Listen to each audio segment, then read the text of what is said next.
boy, Squire, I reckon. We'll go around and live at my Gram's. She raises polecats. Oh, sorry, Squire. Seem to have gobbed on your carpet.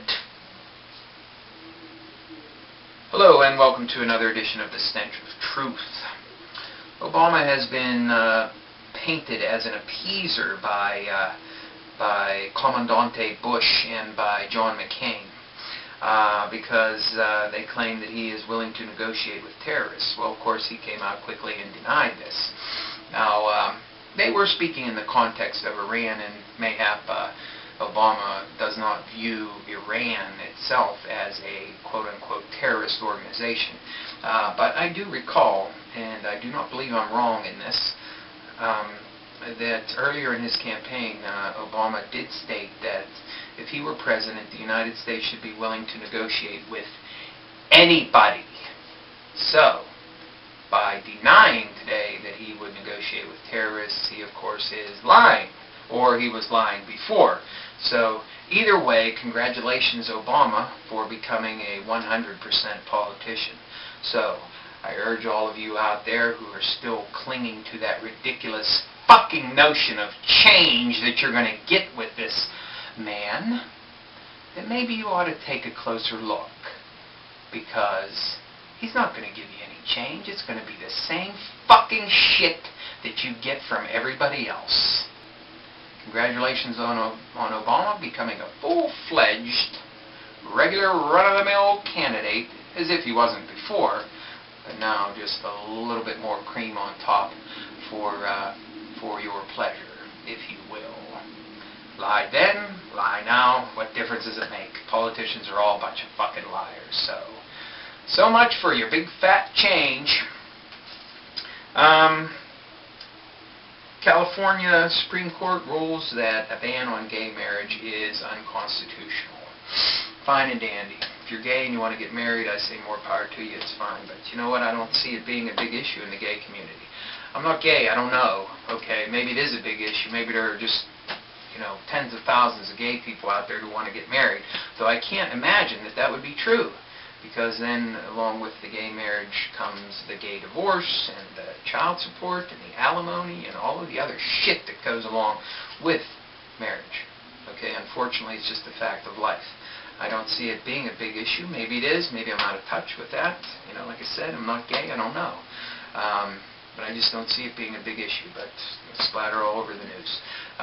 But of course, media whore Ellen Degeneres had to jump on the bandwagon and get engaged to her longtime girlfriend and announce that she plans to wed. Yes, media whore ready to jump into anything in order to get a little bit of publicity, Ellen Degeneres. Yes, I'm sure there are a lot of gay people out there who are not happy that she is seen as being a representative of the gay community. I know it's a big secret, okay, so keep it under your hat. But the United States Senate actually did something. Yeah, I know. They've been trying to keep a low profile. They've been trying to not do a fucking thing since they've been in office. But they actually passed a bill, the Farm Bill, and they passed it with enough votes to override the president's veto. And so keep it under your hat, because I know they don't want it to get around that they're actually do a fucking thing while they're up there in Washington, okay? I don't like the Farm Bill the way it is, because the fact of the matter is a lot of the subsidies and a lot of the tax benefits and all of the other things that ends up being given away by the government is going to be given to large agribusiness. I think a lot more of their focus, in fact all of their focus, should be on small family farms, which are the ones that are suffering the most. Now, in light of and in view of the fact that we may be facing a food crisis in this country, I think it's important that we look at our infrastructure. And part of our infrastructure is our own production of food. Okay? So, in passing the Farm Bill, at least the Senate is making some kind of attempt to address real issues that may affect this country down the road.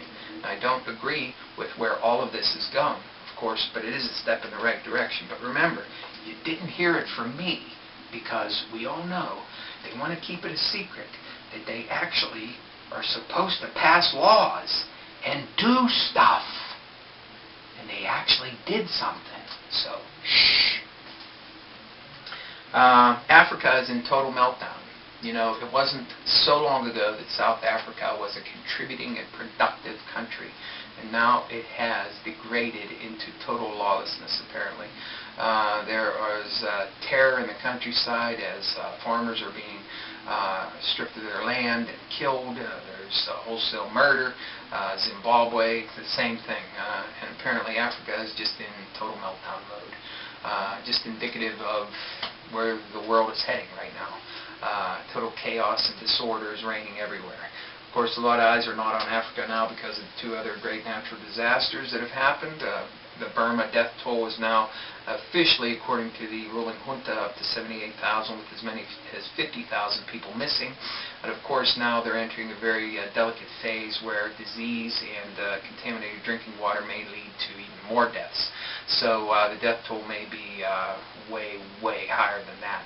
And of course, it may even be way higher than that now, as the government does have an incentive to keep the numbers down in order to prevent chaos over there, because they're a military junta. So, and then China as well, with the earthquake, with thousands of people dying there, and aftershocks are preventing rescue efforts over there. So there's so many disasters, so many things going on that there just isn't enough to go around everywhere. I think it's about time we start paying a little bit more attention here at home. So that's another reason why I'm glad that the Senate actually did something and passed the Farm Bill, even though I'm not happy with where all of that money and incentives is going. Congress also voted to end filling the strategic oil reserve, which some pundits thought might actually cause a drop in the price of oil, but that didn't happen, as oil was up again today. And of course, President Bush just visited Saudi Arabia, his great buddies, the House of Saud. And I guess he asked them real nice with sugar on top to pump some more oil in order to alleviate the energy crisis in this country.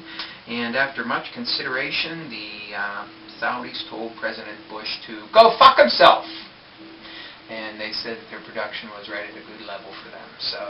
So much for our allies, Saudi Arabia. And remember, folks, Saudi Arabia is our ally. They do not promote terrorism. They are not waging economic warfare against the United States. They are our friends. Just remember that. And finally, I'm hearing a little bit more about S-1959, the so-called Homegrown Terrorist Act. This is a Senate bill that would make illegal a lot of blogging activities, a lot of videos, some things very widely labeled as terrorist activity when they're nowhere near terrorist activity. If you believe in political action, please get up off of your fat, lazy ass, get up, and call, write, or email your senator and tell him that you are adamantly opposed to S-1959 in its current configuration or any future variation thereof. Right now, people, we need to take a stand. We need to take a stand and make that stand stick. And we need to say that we are not going to give up any more of our civil liberties. We've already practically shredded the entire fucking Constitution and the Bill of Rights under this administration, okay, with the Patriot Act and other laws that have passed since 9/11, and with laws that have been on the books for years. Now, with the FISA bill also, there's some shenanigans behind the scenes with that. They're talking about giving telecoms immunity again and secret backdoor deals. Well, tell your senators the same thing about that, and call your congressmen as well, and tell them that you will not, under any circumstances, accept any immunity for telecom companies who violated the law by interrupting your telephone calls, emails, and conversations and spied on you with no good reason whatsoever. No court orders, no nothing. We cannot afford to budge any more on civil rights and civil liberties. So I urge you to make a stand right now. I've already contacted my senators and congressmen. I urge you to do the same. We cannot afford to give up any more ground on this issue. Thank you. Good night.